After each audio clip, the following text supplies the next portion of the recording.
Chapter number 5 जो है अंतरिक्ष प्रौद्योगिकी, रक्षा प्रौद्योगिकी एवं उनकी उपलब्धियां, इसको शुरू करें। उससे पहले लास्ट टॉपिक से कुछ क्वेश्चन आपसे पूछे जा रहे हैं, तो उनको आप आंसर करेंगे कमेंट बॉक्स में। पहला क्वेश्चन है, राष्ट्रीय विषाणु विज्ञान संस्थान कहाँ स्थित है? एक तो ये इसका आंसर करना है, राष्ट्रीय विषाणु विज्ञान संस्थान कहाँ स्थित है। दूसरा, राष्ट्रीय समुद्र विज्ञान संस्थान कहाँ पर है, इसका आंसर भी आपको करना है। राजा रमन्ना केंद्र जो है वो मध्य प्रदेश में कहाँ स्थित है, इसको भी कमेंट करना है। इसरो का पूरा नाम क्या है, यह भी बताएंगे आप कि इसरो का पूरा नाम क्या है।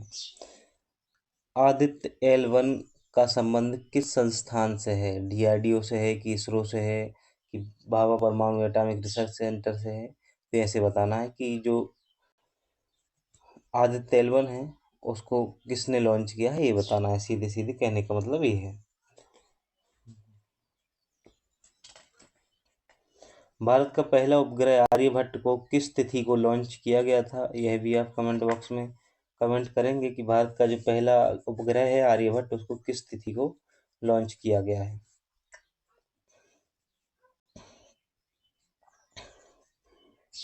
नासा का अंतरिक्ष यान कैसिनी किस ग्रह के मिशन पर है, तो नासा का जो अंतरिक्ष यान है कैसिनी, वो किस ग्रह के मिशन पर है, आप कमेंट करके बताइएगा जल्दी से। कितनी चीज़ें आपको कमेंट में बतानी है। अब हम आगे बढ़ते हैं। पहले तो वीडियो को लाइक करो और अपने दोस्तों में शेयर करो, फिर हम बात करते हैं आपसे आगे की। अंतरिक्ष प्रौद्योगिकी है ना, तो स्पेस टेक्नोलॉजी और डिफेंस टेक्नोलॉजी में हमें देखना है इनकी, जैसे क्या क्या देखना होता है ऐसी चीज़ों में, जैसे उपग्रह हो गया, इनका इतिहास क्या रहा होगा, कौन कौन से प्रक्षेपण यान होते हैं, इन सब चीज़ों के बारे में देखना होता है और संस्थानों की उपलब्धियों के बारे में जानना होता है। तो अंतरिक्ष प्रौद्योगिकी क्या होती है? पृथ्वी के वायुमंडल से परे यात्रा या गतिविधियों के संचालन के लिए उपयोग की जाने वाली टेक्नोलॉजी को हम स्पेस टेक्नोलॉजी कहते हैं। इसमें अंतरिक्ष यान, उपग्रह, अंतरिक्ष स्टेशन, केंद्रीय प्रक्षेपण यान, गहरे अंतरिक्ष संचार, अंतरिक्ष में प्रणोदन और प्रक्रियाओं सहित अन्य प्रौद्योगिकियां शामिल हैं। डॉक्टर विक्रम अम्बालाल साराभाई को भारतीय अंतरिक्ष कार्यक्रम का जनक कहा जाता है। तो ये क्वेश्चन पहले भी पूछा जा चुका है और आगे भी बन सकता है कि भारतीय अंतरिक्ष कार्यक्रम का जनक किसे कहा जाता है, तो आप सही आंसर करेंगे डॉक्टर विक्रम अम्बालाल साराभाई। भारत में अंतरिक्ष अनुसंधान का इतिहास देखें तो यहाँ से भी क्वेश्चन बनने की संभावना रहती है। 1962 में अंतरिक्ष अनुसंधान के लिए भारतीय राष्ट्रीय समिति और Thumba equatorial rocket launching station या टलर्स की स्थापना की गई। कब? 1962 में। तो 1962 में आपको याद रखना है, थुम्बा शब्द याद रखना है और भारतीय राष्ट्रीय समिति, इससे याद आ जाएगा।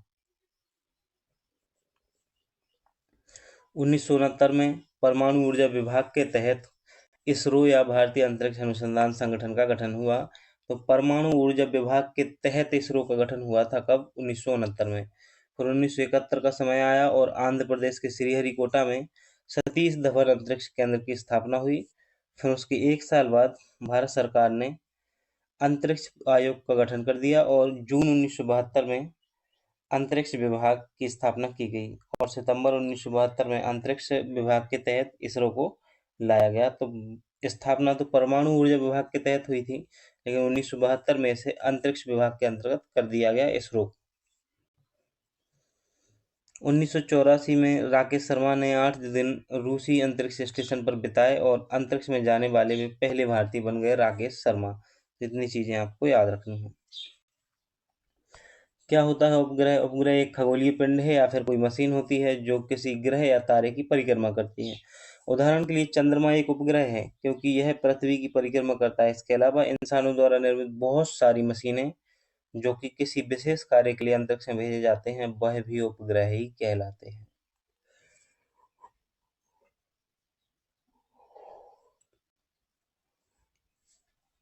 उदाहरण के लिए आर्यभट्ट जो है वो कृत्रिम उपग्रह है। उपग्रह दो प्रकार के होते हैं, एक तो होता है प्राकृतिक उपग्रह, दूसरा होता है कृत्रिम उपग्रह। प्राकृतिक उपग्रह जानते हो आप, जैसे चंद्रमा इसका उदाहरण हो गया। वहीं कृत्रिम उपग्रह जो इंसानों द्वारा अंतरिक्ष में भेजे जाते हैं, बनाकर उन्हें कृत्रिम उपग्रह कहते हैं, जैसे आर्यभट्ट हो गया। आदित्य L1 सूर्य के अध्ययन के लिए भारत का पहला अंतरिक्ष मिशन है और ये 2023 में पूछा जा चुका है, तो ऐसे क्वेश्चन भी बन जाते हैं। आदित्य L1 सूर्य के अध्ययन के लिए भारत का पहला मिशन है, सूर्य के अध्ययन के लिए। भारत में उपग्रहों के इतिहास की बात करें तो भारत में अंतरिक्ष कार्यक्रम का जो आरंभ है वो 1962 से प्रसिद्ध डॉक्टर विक्रम साराभाई की अध्यक्षता में गठित भारतीय राष्ट्रीय अंतरिक्ष अनुसंधान समिति के गठन के साथ ही हुआ था। तो भारत में अंतरिक्ष कार्यक्रमों की शुरुआत तो 1962 से हुई।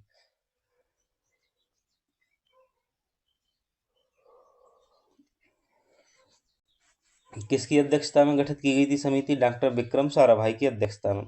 और 1963 में केरल में थुम्बा में sounding rocket launching facility centre की स्थापना की गई।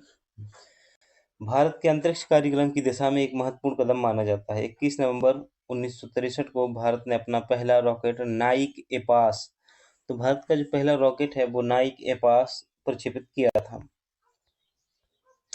15 अगस्त 1969 को इसी भारतीय राष्ट्रीय अंतरिक्ष अनुसंधान समिति को पुनर्गठित कर भारतीय अंतरिक्ष अनुसंधान संगठन, जिसे आज हम इसरो कहते हैं, की स्थापना की गई 15 अगस्त 1969 को। अंतरिक्ष अनुसंधान को स्वतंत्र अस्तित्व प्रदान करने के लिए 1972 में अंतरिक्ष आयोग और अंतरिक्ष विभाग का गठन किया गया। तो 1972 में अंतरिक्ष आयोग और अंतरिक्ष विभाग का गठन किया गया है। 19 अप्रैल 1975 को प्रयोग के तौर पर आर्यभट्ट नामक प्रथम उपग्रह को अंतरिक्ष में भेजा गया। कब? 19 अप्रैल 1975 को भेजा गया था आर्यभट्ट को अंतरिक्ष में। अब हम कक्षाओं के प्रकार देखें तो कक्षाएं 3 प्रकार की होती हैं। एक तो ऊंचाई के आधार पर, कोणों के आधार पर और कार्यों के आधार पर। इनके आधार पर भी अलग अलग होती है ना। तो जैसे पहले हम ऊंचाई के आधार पर देखेंगे। इसमें पहली जो है निम्न पृथ्वी कक्षा है। कौन सी है? निम्न पृथ्वी कक्षा है। इसमें पृथ्वी की सतह से लगभग 200 से 2000 किलोमीटर तक की ऊंचाई क्षेत्र को निम्न पृथ्वी कक्षा लो अर्थ ऑर्बिट में शामिल किया जाता है।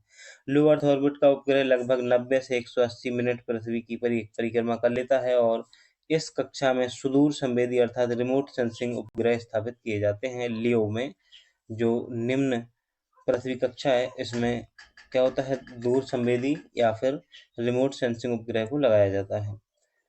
मीडियम अर्थ ऑर्बिट जो है म्यो 2000 किलोमीटर से 36,000 किलोमीटर तक की ऊंचाई के क्षेत्र के मध्य पृथ्वी की कक्षा को कहा जाता है मध्यम पृथ्वी की कक्षा। तो मध्यम कक्षा का उपग्रह लगभग 6 से 8 घंटे में पृथ्वी की एक परिक्रमा कर लेता है और इस कक्षा में नेविगेशन हेतु प्रयुक्त उपग्रह स्थापित किए जाते हैं। तो जो मीडियम अर्थ ऑर्बिट है, इसमें कौन से उपग्रह स्थापित किए जाते हैं? जो नेविगेशन से संबंधित होते हैं। अगली कक्षा है जियो अर्थ ऑर्बिट उच्च पृथ्वी कक्षा। ये 36,000 किलोमीटर से ऊपर के कक्षीय क्षेत्र को कहते हैं और उच्च कक्षा का उपग्रह जो है वो 24 घंटे में पृथ्वी की एक परिक्रमा करता है। इस कक्षा में उच्च संचार हेतु प्रयुक्त उपग्रह इनसैट, जीसैट स्थापित किए गए हैं। तो ये जियो में है, सबसे आखिरी जो कक्षा होती है। अब हम ध्रुवीय कक्षा या समतुल्य कालिक उपग्रह को देखेंगे, मतलब हम कोणों के आधार पर देख रहे हैं।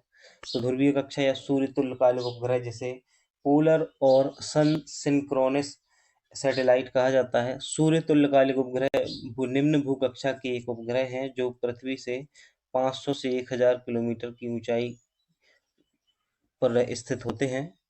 इस कक्षा में उपग्रह जो है ध्रुव से ऐसे होते हुए उत्तर से दक्षिण की ओर चक्कर लगाते हैं। तो क्या होता है, जो सूर्य तुल्यकालिक उपग्रह या ध्रुवीय कक्षा है, इसमें जो उपग्रह होता है जो बना के भेजा है, मान लो ये पृथ्वी है ना, तो ये भूमध्य रेखा निकली हुई है ऐसे। तो ऐसे नहीं घूमते हैं ये ऊपर से नीचे की ओर घूमते हैं, ऐसे घेरते हैं पृथ्वी को। किसमें? सन सिंक्रोनस सैटेलाइट में, ध्रुवीय कक्षा में, इसलिए इनको ध्रुवीय कक्षा कहा जाता है। उदाहरण के लिए सुदूर संवेदन उपग्रह IRS, कार्टोसैट, ओसिनोसैट, मेगाट्रॉपिक्स, कल्पना आदि इसके उदाहरण हैं।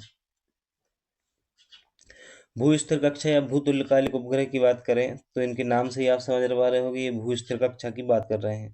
पृथ्वी की उच्च कक्षा में चक्कर लगाने वाले ये उपग्रह भूमध्य रेखा के लगभग 36,000 किलोमीटर ऊपर पृथ्वी की गति की दिशा में चक्कर लगाते हैं। ये अपना चक्कर लगभग 24 घंटे में पूरा करते हैं और जियो उपग्रहों के फुटप्रिंट सबसे बड़े होते हैं, अर्थात पूरे विश्व पर सिग्नल प्राप्त करने हेतु न्यूनतम 3 जियो सैटेलाइट की आवश्यकता होती है। उदाहरण के लिए जीसैट उपग्रह व इनसैट उपग्रह इसके उदाहरण हैं।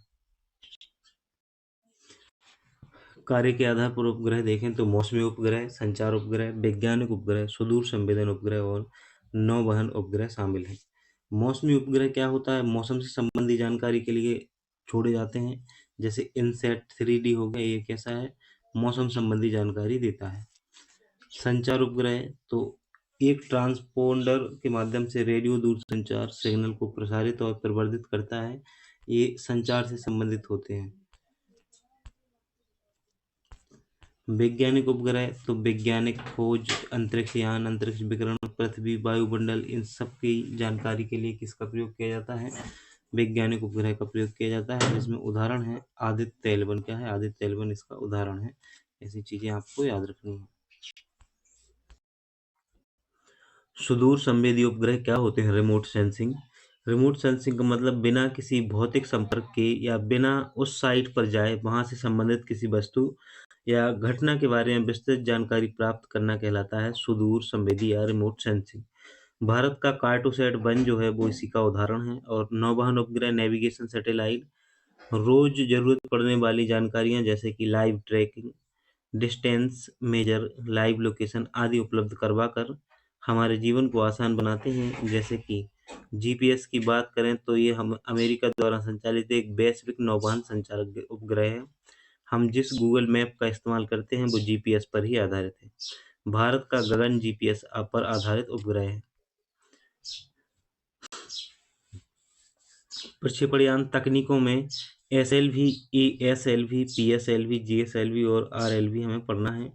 पहला जो है प्रक्षेपण यान की तकनीक, जो लॉन्च व्हीकल होते हैं उनकी तकनीकों को देख रहे हैं हम। तो सैटेलाइट लॉन्च व्हीकल इसको कहते हैं, एसएलवी को। 1980 में इसका सफल परीक्षण हुआ। यह 4 चरणों वाला प्रक्षेपण यान है जिसमें ठोस ईंधन का प्रयोग किया जाता है। तो जो एसएलवी है वो 4 चरणों वाला है और इसमें ठोस ईंधन का प्रयोग किया जाता है। यह प्रक्षेपण यान 40 किलोमीटर भार तक के उपग्रह को पृथ्वी की निचली कक्षा में स्थापित कर सकता है। भारत का रोहिणी उपग्रह 1980 में इसी से लॉन्च किया गया था। अगला है ASLV, augmented satellite launch vehicle. यह ASLV-3 का संवर्धित रूप है और यह प्रक्षेपण यान 150 किलोग्राम भार तक के उपग्रह को पृथ्वी के निचली कक्षा में स्थापित कर सकता है। यह 5 चरणों वाला प्रक्षेपण यान है जिसमें ठोस ईंधन का प्रयोग होता है और यदि यह प्रक्षेपण यान मार्ग में भटक जाता है तो इसे वहीं पर समाप्त करने की तकनीक थी इसमें ASLV में। इसके बाद आया PSLV और इसका विकास हुआ 1993 में। यह प्रक्षेपण यान 1600 किलोग्राम तक के उपग्रह को लियो कक्षा में तथा हल्के भार वाले उपग्रह को जियो कक्षा में स्थापित करता है। इनमें 4 चरण होते हैं। प्रथम एवं तृतीय चरण में ठोस ईंधन का प्रयोग होता है PSLV में, वहीं द्वितीय और चतुर्थ चरण में द्रव ईंधन का प्रयोग किया जाता है। इसकी दक्षता विश्व में सर्वाधिक है। यह विश्व का ऐसा प्रक्षेपण यान है जिसकी सफलता दर सर्वाधिक है। Cartosat, remote resource set, Chandrayaan PSLV-C2 के द्वारा है ना, और 2008 में, और मंगल मिशन 2013 में PSLV-C25 के द्वारा भेजा गया था। तो ये PSLV विश्व का सबसे ताकतवर क्या है, सबसे सर्वाधिक दक्षता वाला जो है तकनीक है PSLV। और GSLV जो है geosynchronous satellite launching vehicle, GSLV का विकास 2001 में किया गया। इसका प्रयोग जीसैट श्रृंखला उपग्रहों के प्रक्षेपण के लिए होता है। ये 3 चरणों वाले रॉकेट हैं। इसके पहले चरण में ठोस प्रणोदक, दूसरे चरण में द्रव प्रणोदक और तीसरे चरण में क्रायोजेनिक इंजन का उपयोग किया जाता है। क्रायोजेनिक तकनीक में अत्यंत निम्न ताप पर प्रणोदक के रूप में द्रव हाइड्रोजन व द्रव ऑक्सीजन का उपयोग किया जाता है। इसके दौरान 4000 किलोग्राम क्षमता के उपग्रह भू स्थिर कक्षा 10,000 किलोग्राम क्षमता के उपग्रह को लियो कक्षा में ले जा सकते हैं। इसमें स्वदेश निर्मित क्रायोजेनिक इंजन है। GSLV मार्क 1 रूस का क्रायोजेनिक इंजन है और GSLV मार्क 2 व GSLV मार्क 3 चंद्रयान 2, यह दोनों स्वदेशी क्रायोजेनिक इंजन हैं, GSLV मार्क 2 और GSLV मार्क 3। RLV जो नई तकनीक है उसको देखें तो इस प्रकार के प्रक्षेपण यान का कई बार उपयोग किया जा सकता है। क्रायोजेनिक इंजन के स्थान पर स्क्रैमजेट रैमजेट का तकनीक का प्रयोग होता है, किसमें? RLV में। यदि इस प्रक्षेपण यान का भारत में विकास कर लेता है तो मानव सहित अंतरिक्ष कार्यक्रमों को सफलतापूर्वक पूर्ण कर सकता है। इसको अगर RLV जो है इस तकनीक का विकास भारत में हो जाता है तो। अब हमें भारत के प्रमुख उपग्रह और अंतरिक्ष यान को देखना है। तो पहला है आर्यभट्ट, स्वदेशी तकनीक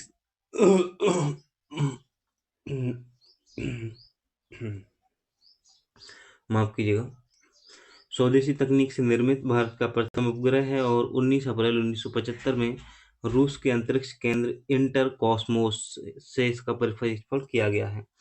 तो स्वदेशी तकनीक से निर्मित भारत का प्रथम उपग्रह 19 अप्रैल 1975 में रूस के अंतरिक्ष केंद्र इंटरकॉस्मोस से इसका प्रक्षेपण किया गया है। रोहिणी की बात करें तो भारतीय भूमि से छोड़ा गया प्रथम उपग्रह है रोहिणी। 1980 में सतीश धवन प्रक्षेपण केंद्र से सफलतापूर्वक प्रक्षेपित किया गया है। तो भारतीय भूमि से छोड़ा गया प्रथम उपग्रह कौन सा है? रोहिणी है। जबकि भारत का प्रथम उपग्रह कौन सा है? आर्यभट्ट है। लेकिन कहाँ से छोड़ा गया था? ये रूस से छोड़ा गया था। रोहिणी भारत से ही छोड़ा गया प्रथम है। 1980 में सतीश धवन प्रक्षेपण केंद्र ने सफलतापूर्वक प्रक्षेपित किया। इसके साथ ही 1980 में भारतीय अंतरिक्ष क्लब में शामिल होने वाला छठा देश बन गया था भारत। एप्पल की बात करें तो भू स्थिति कक्षा में स्थापित होने वाला भारत का पहला संचार उपग्रह है एप्पल। तो पूछा जाए भारत का पहला संचार उपग्रह कौन सा है तो एप्पल है। 19 जून 1981 को फ्रेंच गुयाना के कोरू प्रक्षेपण यान से इसे भेजा गया था। मैटसेट मौसम संबंधी उपग्रह है और 2002 में PSLV द्वारा भू स्थितिक स्थानांतरण कक्षा में भेजा गया था। भारतीय मूल की प्रथम महिला अंतरिक्ष यात्री कल्पना चावला की स्मृति में मैटसेट का नाम बदलकर कल्पना 1 कर दिया गया है। एजुसेट जो है उपग्रह शिक्षा के लिए समर्पित है, 2004 में श्रीहरिकोटा से प्रक्षेपित किया गया है। हेमसेट जो है ये रेडियो सेवा संबंधी सेवा उपलब्ध कराने वाला उपग्रह है, जिसमें PSLV C6 द्वारा भेजा गया था 2005 में हेमसेट को। कार्टोसेट पहला सुदूर संवेदन उपग्रह है और त्रिविमीय 3D प्रतिबिंब प्रदान करने में सक्षम है ये, और प्रतिबिंबों का उपयोग वैश्विक आवश्यकताओं को पूरा करने वाले मानचित्रों और अनुप्रयोगों के लिए लाया जाता है कार्टोसेट के द्वारा प्रदान की गई प्रतिबिंबों को। मेगाट्रॉपिक्स भारत और फ्रांस के द्वारा संयुक्त रूप से 2011 में प्रक्षेपित किया गया मेगाट्रॉपिक्स को। इसका उद्देश्य मौसम, जलवाष्प, आर्द्रता एवं वायुमंडल की परतों का अध्ययन करना इसका उद्देश्य है। अगला है चंद्रयान 1, यहाँ से क्वेश्चन देखने को मिल सकता है। चंद्रयान 1 भारत का समर्पित पहला मिशन है। 22 अक्टूबर 2008 को श्रीहरिकोटा से भेजा गया था। कब? 22 अक्टूबर 2008 को श्रीहरिकोटा से चंद्रयान 1 को भेजा गया था। इसने 18 नवंबर 2008 को चंद्रमा की कक्षा में प्रवेश किया और अगस्त 2009 तक ये सक्रिय रहा। इसके बाद ही भारत चंद्रमा पर यान भेजने वाला छठा देश बन गया था। तो जब चंद्रयान 1 भेजा तो भारत छठा देश बन गया जो चंद्रमा पर यान भेजने वाला छठा देश बन गया था। चंद्रयान द्वितीय जो है ये 22 जुलाई 2019 को श्रीहरिकोटा से GSLV मार्क 3 के द्वारा भेजा गया था। कब? 22 जुलाई 2019 को। 7 सितंबर 2019 को चंद्रमा की कक्षा में प्रवेश किया, परंतु चंद्रमा पर उतरने के दौरान 2.1 किलोमीटर पहले इस मिशन का संपर्क टूट गया। भारत चंद्रमा के दक्षिणी ध्रुव पर पहुंचने वाला विश्व का पहला देश बना। कब? भारत जो है दक्षिणी ध्रुव पर पहुंचने वाला दुनिया का पहला देश बना। चंद्रयान 2 के लैंडर को विक्रम और रोवर को प्रज्ञान नाम दिया गया है। तो जो रोवर है वो प्रज्ञान और लैंडर जो है वो विक्रम। चंद्रयान 3 तो इसरो के द्वारा श्रीहरिकोटा के सतीश धवन केंद्र से 14 जुलाई 2023 को GSLV mark 3 LVM-3 M4 rocket की सहायता से चंद्रयान-3 को छोड़ा गया और 23 अगस्त 2023 को यह सफलतापूर्वक चंद्रमा के दक्षिणी ध्रुव पर पहुंचा। तो दक्षिणी ध्रुव पर पहुंचने वाला भारत क्या है, ऐसा पहला देश बन गया है। अब हमें बात करनी है मॉम की, मार्स ऑर्बिट मिशन की, जिसे कहा जाता है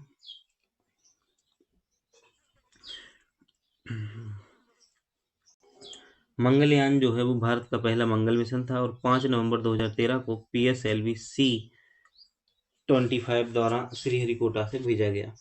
तो 5 नवंबर 2013 को PSLV C-25 द्वारा श्रीहरिकोटा से भेजा गया और इसने 24 सितंबर 2014 को मंगल की कक्षा में प्रवेश किया। कब? 24 सितंबर 2014 को। भारत विश्व का ऐसा पहला देश है जिसने अपने पहले मंगल मिशन की में सफलता हासिल की है।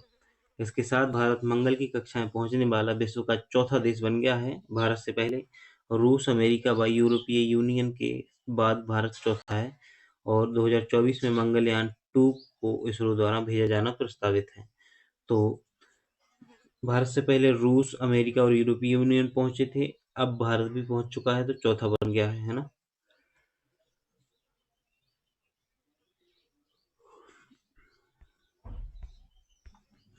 जीपीएस की बात करें, ग्लोबल पोजिशनिंग सिस्टम, एक तो इसका फुल फॉर्म याद रखना है, आपको याद रखना है कि इसकी जीपीएस का फुल फॉर्म क्या होता है। ग्लोबल पोजिशनिंग सिस्टम एक उपग्रह आधारित नेविगेशन प्रणाली है जिसका उपयोग किसी भी चीज की लोकेशन पता करने के लिए किया जाता है। जीपीएस किसी भी मौसम में 24 घंटे काम करता है। जीपीएस तकनीक का उपयोग पहली बार जो है 1960 के दशक में संयुक्त राज्य अमेरिका की सेना द्वारा किया गया था। प्रमुख जीपीएस सिस्टम में भारत के लिए आपको गगन याद रखना है। गगन, इसमें जीपीएस एडेड जियो ऑग्यूमेंटेड नेविगेशन शामिल है और यूएसए के लिए आपको याद रखना है, अमेरिका का याद रखना है नावस्टार जीपीएस, है ना, रूस का ग्लोनास, चीन का बाइडू नेविगेशन, यूरोपीय यूनियन का गैलीलियो और जापान का जो है वो QZSS याद रखना है। ये क्या है, ये नेविगेशन प्रणालियां हैं अलग अलग देशों की। तो भारत की क्या है, गगन, जापान की QZSS, यूरोपीय यूनियन की गैलीलियो, चीन की बायडू नेविगेशन और रूस की है ग्लोनास। कौन सी है, ग्लोनास। इतना याद रखना है। जीपीएस के उपयोग आप अच्छे से जानते हो, एक तो स्थान लोकेशन में, स्थिति पोजीशन में, समय निर्धारण में, समय टाइम में, मानचित्रण में, ट्रैकिंग में, नेविगेशन में, इस समय उपयोग होता है। भौगोलिक सूचना प्रणाली की बात करेंगे अब हम, GIS। तो जियोग्राफिक इंफॉर्मेशन सिस्टम इसका फुल फॉर्म होता है। GIS का geographic information system full form होता है। पृथ्वी की सतह पर भौगोलिक स्थिति के लिए डेटा का संग्रह, विश्लेषण और कल्पना करता है। GIS एक कंप्यूटर आधारित पैटर्न है जो स्थानिक संबंधों, पैटर्न और रुझानों की जांच करता है।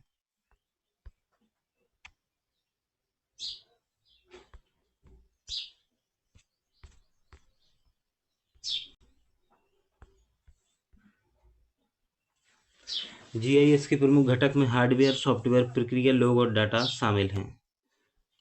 GIS के उपयोग क्या है, पुरातात्विक कार्य व खोज में, वैज्ञानिक अनुसंधान कार्यों में, मानचित्र व विजुलाइजेशन करना, प्राकृतिक संसाधनों के विश्लेषण में, पर्यावरण संरक्षण में, जैव विविधता के आकलन में इनका उपयोग किया जाता है।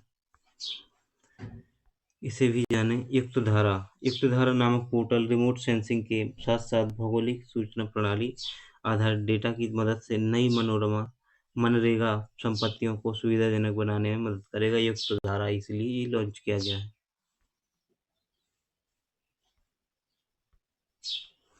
एग्जाम प्रीमियर लीग की बात करें तो यहाँ से देखो महत्वपूर्ण फैक्ट दिए हुए हैं, कुछ क्वेश्चन देखने को मिल सकता है। ऐसी अच्छी चीजें होती हैं ये, तो इसको भी ध्यान रखना है। पहला है आर्यभट्ट, भारत द्वारा छोड़ा गया पहला उपग्रह है ना। और आपको बताना है कि भारत की सरजमी से छोड़ा गया पहला उपग्रह कौन सा है। अंतरिक्ष यात्रियों के विभिन्न नाम, तो एस्ट्रोनॉट्स अमेरिका में कहा जाता है, एस्मोनॉट्स रूस में, टाइकोनॉट्स चीन में और बायोमोनॉट जो है भारत में कहा जाता है। स्पुतनिक 1 पूर्व सोवियत संघ के द्वारा अंतरिक्ष में छोड़ा गया पहला उपग्रह था स्पुतनिक 1। स्पुतनिक 2 जीवित प्राणी लाइका नामक कुतिया को अंतरिक्ष में ले जाने वाला प्रथम उपग्रह था स्पुतनिक 2। यूरी गागरिन जो है, इनका नाम पूर्वी सोवियत संघ से जुड़ा है और मानव द्वारा पहली अंतरिक्ष यात्रा करने का कीर्तिमान इन्हीं को शामिल है। अंतरिक्ष यात्रा का है ना, यूरी गागरिन को। वेलेंटीना तेरेस्कोवा, पूर्व सोवियत संघ की वेलेंटीना तेरेस्कोवा प्रथम महिला अंतरिक्ष यात्री बनी है। कौन बनी है? प्रथम महिला अंतरिक्ष यात्री बनी है। नील आर्मस्ट्रॉन्ग जो है चंद्रमा पर कदम रखने वाले प्रथम व्यक्ति बने हैं। 3 अप्रैल 1984 को चंद्रमा पर जाने वाले प्रथम भारतीय एक तत्कालीन स्क्वाड्रन लीडर जो है वो राकेश शर्मा थे। कल्पना चावला तो 1997 में मिशन STS-87 में अंतरिक्ष में जाने वाली भारतीय मूल की प्रथम महिला थी कल्पना चावला। और 2003 में अंतरिक्ष यान कोलंबिया नष्ट हो गया, जिससे कल्पना चावला की मृत्यु हो गई। APJ अब्दुल कलाम की बात करें, मिसाइल मैन ऑफ इंडिया के नाम से जाना जाता है। मिसाइल वुमन ऑफ इंडिया जो है वो टेसी थॉमस को कहा जाता है। तो missile man of India America को, और मिसाइल मैन ऑफ वुमेन जो है वो टेसी थॉमस को कहा जाता है। मिशन शक्ति एंटी सैटेलाइट मिशन है। इसे 27 मार्च 2019 को एक लाइव सैटेलाइट ध्वस्त किया गया है। सैटेलाइट को मार गिराने की क्षमता रखने वाला भारत विश्व का चौथा देश बन गया है। वायुमित्र इसरो द्वारा मानवयुक्त गगनयान की रचना की गई है। वायुमित्र की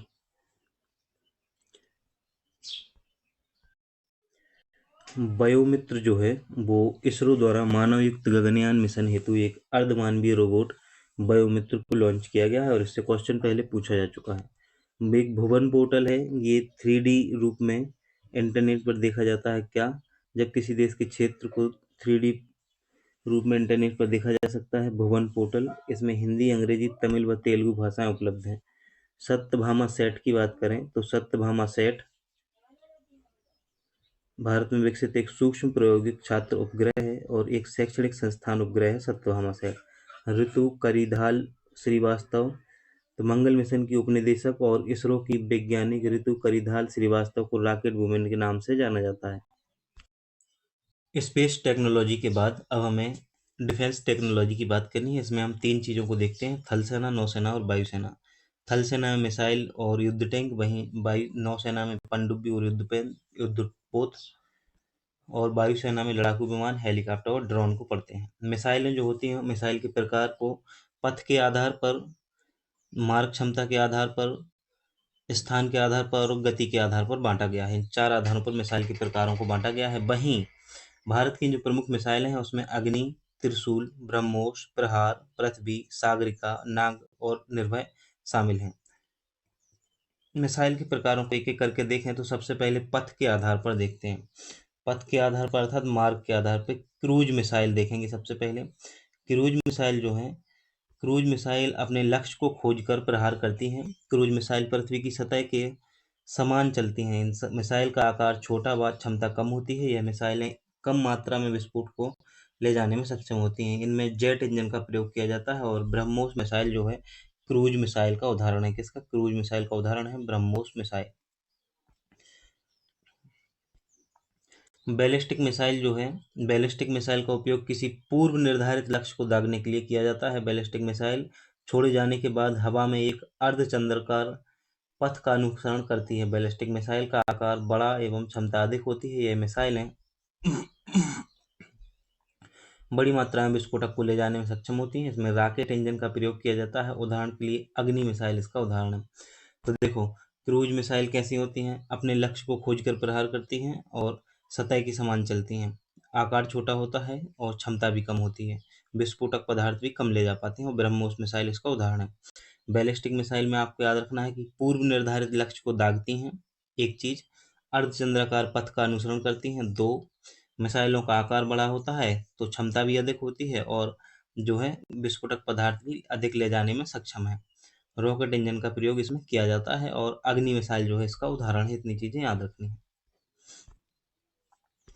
दूरी या मार्ग क्षमता के आधार पर तो कम दूरी वाली मिसाइल पहले आती है। कम दूरी वाली मिसाइल, इसमें शामिल है रेंज 300 से 1000 किलोमीटर, जिसमें अग्नि-1, पृथ्वी-3 और सौर्य मिसाइल शामिल है। मध्यम दूरी वाली मिसाइल में रेंज आती है 1000 से 3000 किलोमीटर, इसमें अग्नि-2 शामिल है। मध्यवर्ती दूरी वाली मिसाइलों में रेंज जो है 3000 किलोमीटर से 5000 किलोमीटर है। इसमें अग्नि-3, K4 और ब्लू स्ट्रीक जो ब्रिटेन की है वो शामिल है।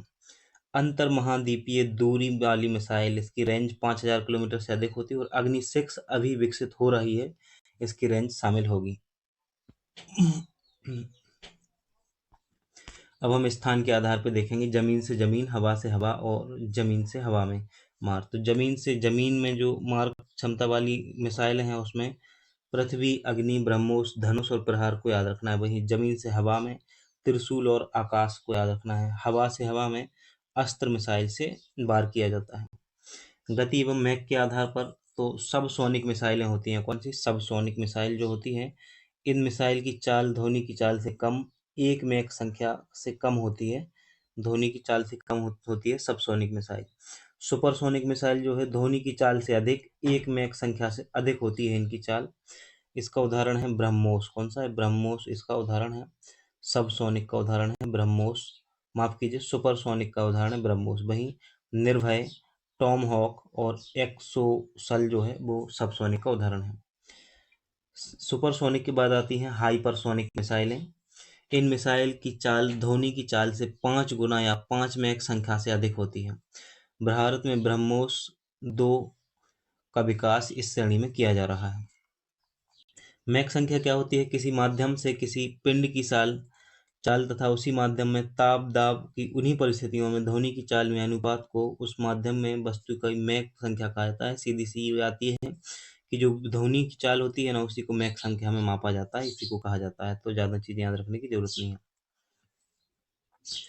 भारत की प्रमुख मिसाइलों को देख लेते हैं। तो सतह से सतह पर मार करने वाली कम दूरी की बैलिस्टिक मिसाइल है। इसका प्रथम परीक्षण जो है 25 फरवरी 1988 को किया गया था चांदीपुर से। किसका? पृथ्वी का। जो पृथ्वी मिसाइल है वो कम दूरी की बैलिस्टिक मिसाइल है। इसके 3 संस्करण हैं, पृथ्वी 1, पृथ्वी 2 और पृथ्वी 3।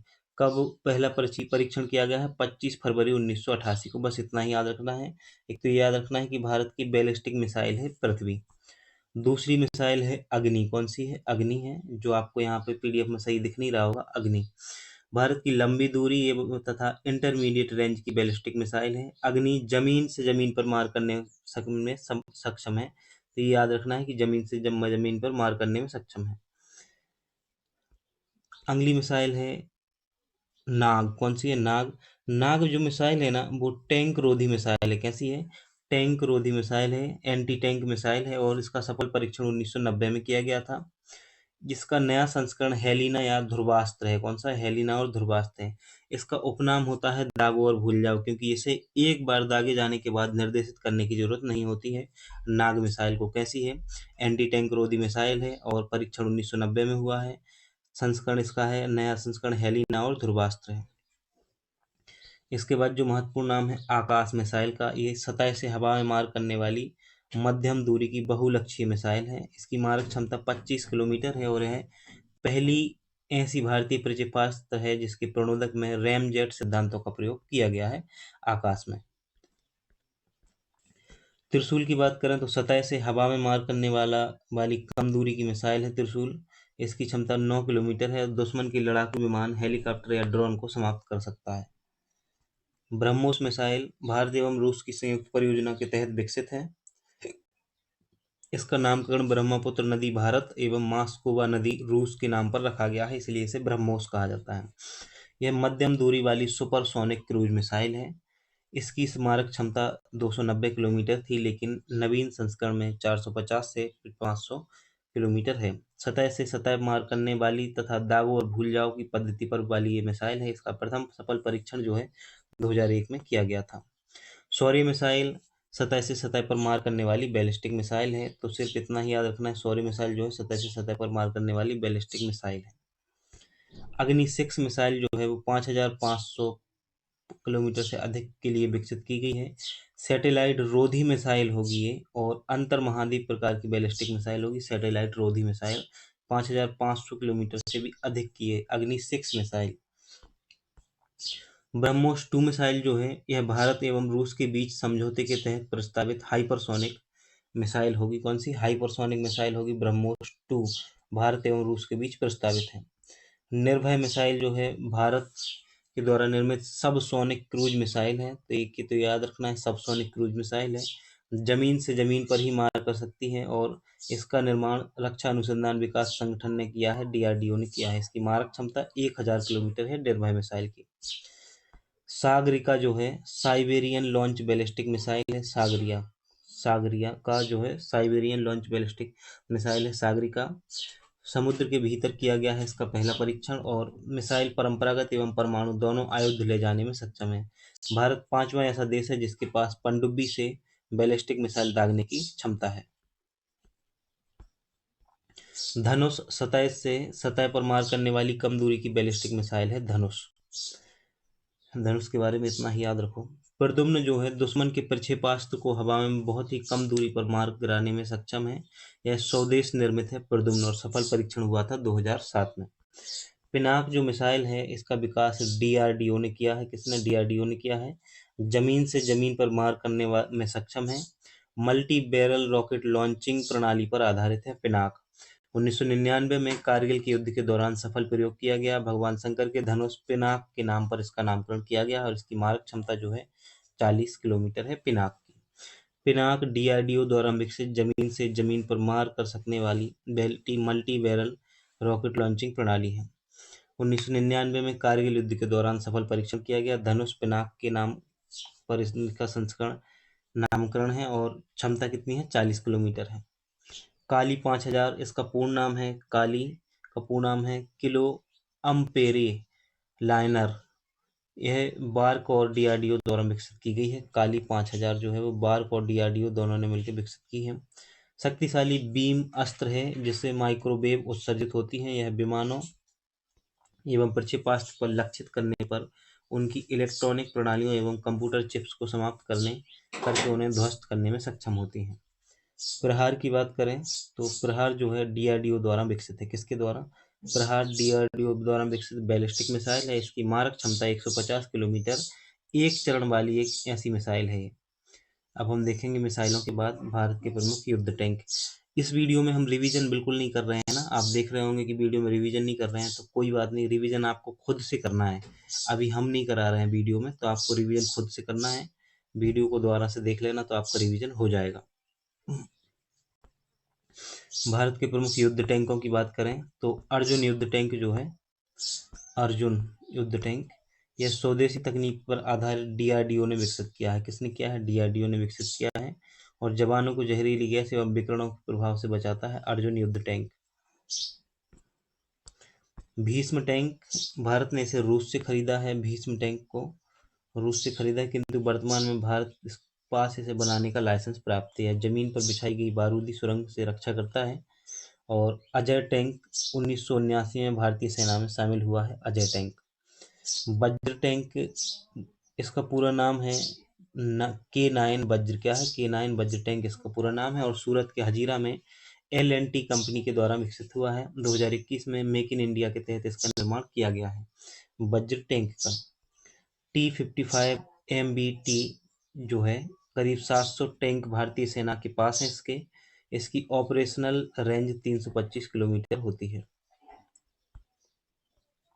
अब वायुसेना की रक्षा तकनीक को देखेंगे तो भारत के प्रमुख लड़ाकू विमानों में वर्तमान में 3G एवं 4G तकनीक आधारित लड़ाकू विमान का उपयोग कर रहा है। भारत रूस के साथ मिलकर भारत 5G तकनीक के लड़ाकू विमान का निर्माण करेगा। भारत के प्रमुख लड़ाकू विमान देसी है तेजस, और विदेशी में मिराज, मिग, जगुआर, राफेल और सुखोई याद रखना है। तेजस जो है भारत का स्वदेशी है, और इसे डीआरडीओ एवं HAL द्वारा विकसित किया गया है। किसके द्वारा? डीआरडीओ और HAL द्वारा विकसित किया गया है। हल्का लड़ाकू विमान है, और इसमें सिंगल इंजन एवं सिंगल सीट होती है। सुपरसोनिक लड़ाकू विमान है जो 600 किलोमीटर प्रति घंटे से उड़ान भरता है। हेलीकॉप्टर एवं एयरक्राफ्ट की बात करें तो स्वदेशी में हेलीकॉप्टर में चीता, चेतक, ध्रुव और रुद्र याद रखने हैं। ये स्वदेशी हेलीकॉप्टर हैं और एयरक्राफ्ट हैं भारत के। वहीं विदेशी में अपाचे, चिनूक, MI-25 और इल्यूशन याद रखना है। ध्रुव जो है डीआरडीओ द्वारा विकसित एडवांस लाइट हेलीकॉप्टर है। क्या? ध्रुव किसने विकसित किया है? डीआरडीओ ने विकसित किया है। इसके कई उत्पाद बेचे भी जा चुके हैं। सारस, भारत की स्वदेशी तकनीक से निर्मित नागरिक सेवा देने वाला हेलीकॉप्टर है। इसका निर्माण 2004 में किया गया था सारस का। चीता की बात करें तो यह फ्रांस और HAL के द्वारा विकसित किया गया है, निर्मित है चीता हेलीकॉप्टर। चीता और चेतक भारत के काफी पुराने हेलीकॉप्टर हैं। अपाचे अपाचे हेलीकॉप्टर जो है यह USA की बोइंग कंपनी से निर्मित है। तो अपाचे को USA की बोइंग कंपनी ने बनाया है। अत्याधुनिक लड़ाकू हेलीकॉप्टर, इसका नामकरण USA की अपाचे जनजाति के आधार पर किया गया है। चिनूक की बात करें तो अमेरिका की बोइंग कंपनी के द्वारा इसे भी बनाया गया है, चिनूक को निर्मित किया गया है। मालवाहक हेलीकॉप्टर है, इसका नामकरण उत्तरी अमेरिका की चिनूक स्थानीय गर्म हवाओं के नाम पर किया गया है। Mi-25 जो है यह रूस से खरीदा हुआ भारत में को सबसे अधिक सेवा देने वाला हेलीकॉप्टर है। Mi-25 रूस से खरीदा है भारत में। इल्यूशन, इसे 2003 में रूस से खरीदा गया और यह अपनी सॉफ्ट लैंडिंग के लिए प्रसिद्ध है। अब हम मानव रहित यान ड्रोन को समझेंगे। रिवीजन कर लेना, दोबारा से वीडियो को देख लेना, आपके लिए ही अच्छा रहेगा। रिमोट से संचालित होने वाला एक हवाई जहाज है जिसका इस्तेमाल दुश्मन के इलाकों की पड़ताल करने के लिए होता है। मानव रहित यान ड्रोन का, ड्रोन के अंदर दुश्मन के इलाकों की पड़ताल करने के लिए कैमरा, आधुनिक सेंसर और कई अन्य तरह की तकनीकों का इस्तेमाल किया जाता है। यह 20 से 24 घंटे तक 30,000 फीट की ऊंचाई पर निरंतर सेवा दे सकता है। भारत के ड्रोन में याद रखना है, रुस्तम जो है वो भारत का स्वदेशी ड्रोन है। रुस्तम, नेत्र, निशांत और लक्ष्य, ये क्या है, भारत के स्वदेशी ड्रोन हैं। और विदेशी में हैरान और हैरो भारत इनका प्रयोग कर रहा है। रुस्तम एक मध्यम ऊंचाई वाला मानव रहित लड़ाकू हवाई वाहन है। इसे रक्षा अनुसंधान एवं विकास संगठन DRDO द्वारा विकसित किया गया है। तो रुस्तम जो है, रुस्तम ड्रोन, इसको DRDO ने विकसित किया है। भारत की तीनों सेनाओं द्वारा प्रयोग किया जाता है। इसे वर्ष 2016 में सफल परीक्षण किया गया है। नेत्र को 2017 में DRDO के द्वारा निर्मित किया गया। और जो निशांत है यह पायलट रहित प्रशिक्षण विमान है, यह भी एक ड्रोन है। लक्ष्य को DRDO द्वारा विकसित पायलट रहित विमान बनाया गया है, DRDO ने लक्ष्य को। तो देखो, रुस्तम जो ड्रोन है उसको भी DRDO ने बनाया है, नेत्र को DRDO ने बनाया है और लक्ष्य को भी DRDO ने बनाया है। हैरान जो है, भारत ने चीन सीमा पर निगरानी के लिए हैरान नाम का खास ड्रोन तैयार किया है। चीन सीमा पर निगरानी के लिए इसका निर्माण इजराइल के द्वारा किया गया है। किसके द्वारा? इजराइल के द्वारा इसका निर्माण किया गया है।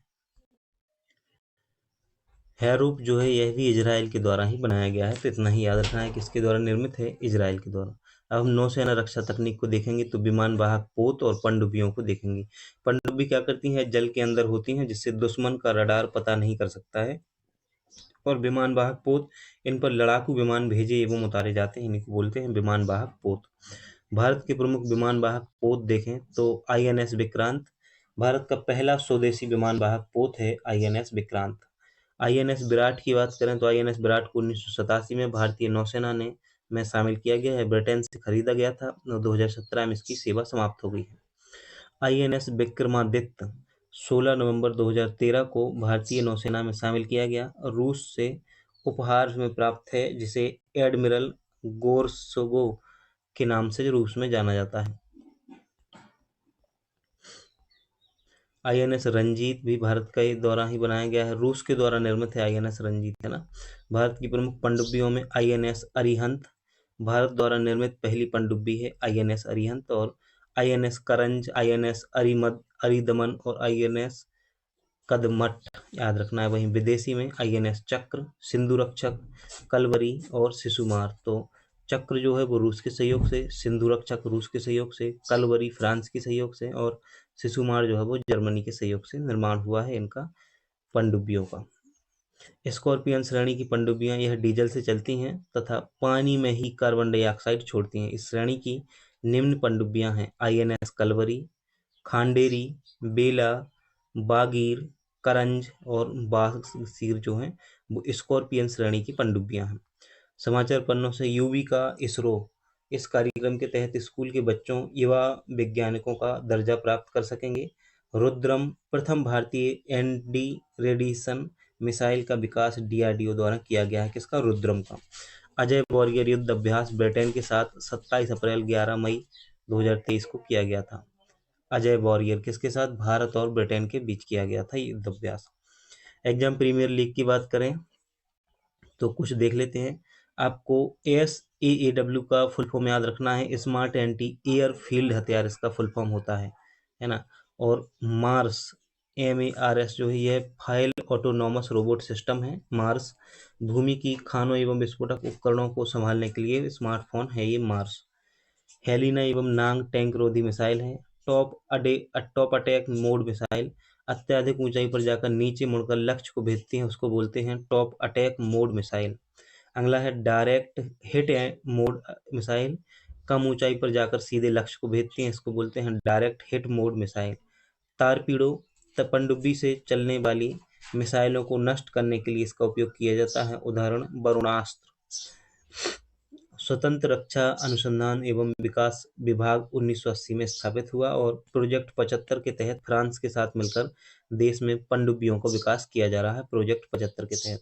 भारत में परमाणु परीक्षण की बात करें तो पहला परमाणु परीक्षण जो है 18 मई 1974 में किया गया था। कब किया गया था पहला परमाणु परीक्षण?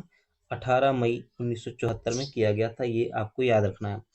ये जगह कौन सी थी? पोखरण, जैसलमेर, राजस्थान में। और ईंधन कौन सा था? तो प्लूटोनियम ईंधन का प्रयोग किया गया था और कोड था स्माइलिंग बुद्धा, इसका नाम भी स्माइलिंग बुद्धा ही रखा गया था। दूसरा परमाणु परीक्षण जो है वो 11 से और 13 मई को 1998 में किया गया और स्थान था इस बार भी पोखरण। इसमें जो ईंधन है यूरेनियम और ड्यूटेरियम का प्रयोग हुआ।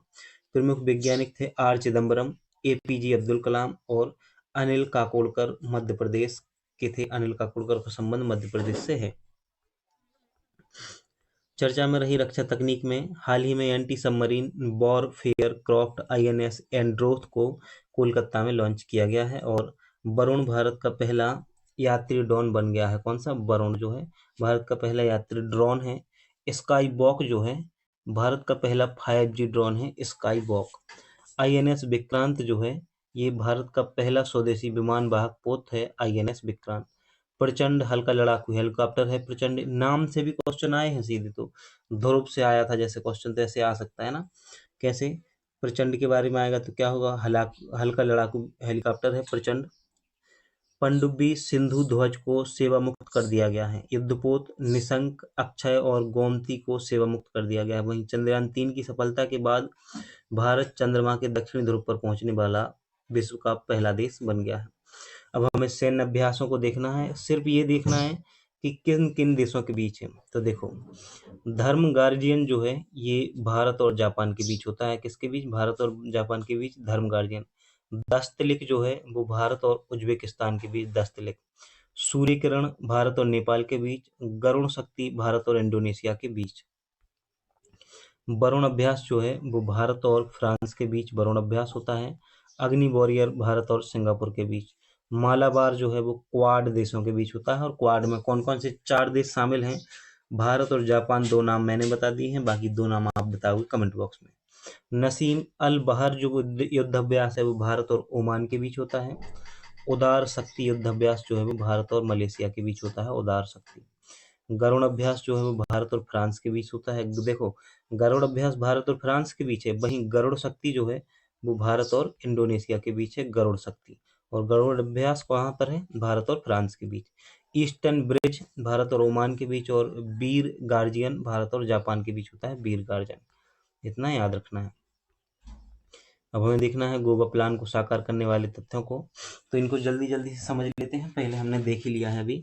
भारतीय अंतरिक्ष कार्यक्रम के जनक कौन है? डॉक्टर विक्रम साराभाई हैं भारतीय अंतरिक्ष कार्यक्रम के जनक।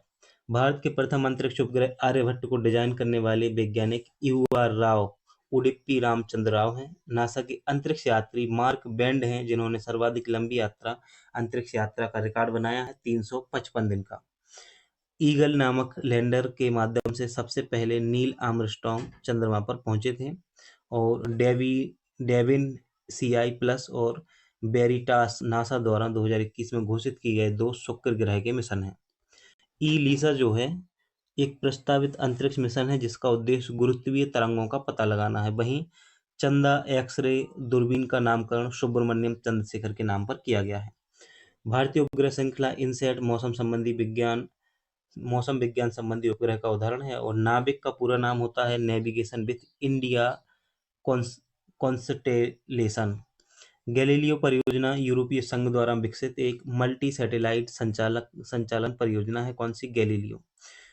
आर्कटिक की जलवायु की निगरानी हेतु रूस ने 2021 में अपना पहला उपग्रह आर्कटिक एम लॉन्च किया है।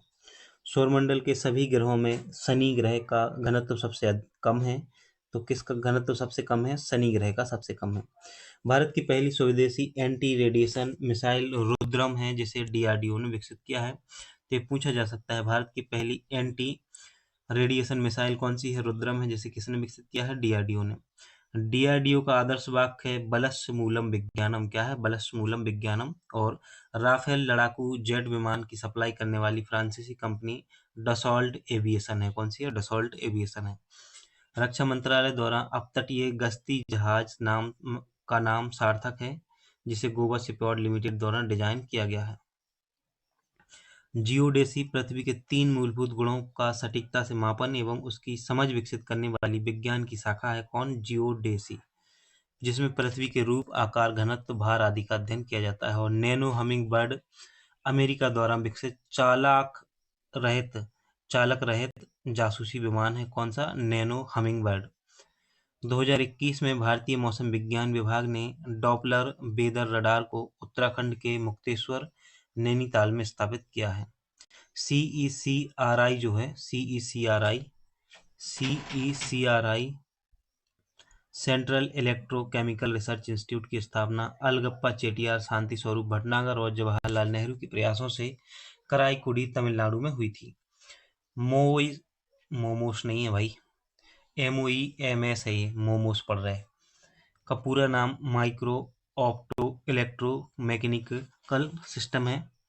और MOEMS के अंतर्गत optic switch, optical cross connect, optical microbolometer आदि उपकरण शामिल हैं। तो अच्छा, ये बताओ राजबाड़ा कौन कौन चल रहा है मोमोज खाने के लिए? जल्दी से कमेंट करो, फिर चलते हैं शाम को। और इस वीडियो को लाइक कर देना है, अपने दोस्तों में शेयर कर देना है। तो ये था चैप्टर नंबर 5, जिसमें हमने स्पेस टेक्नोलॉजी और डिफेंस टेक्नोलॉजी को समझा है। इसके बाद जो हमारा अगला टॉपिक है, उसमें हम देखेंगे मानव शरीर संरचना को। बहुत ही महत्वपूर्ण टॉपिक होने वाला है।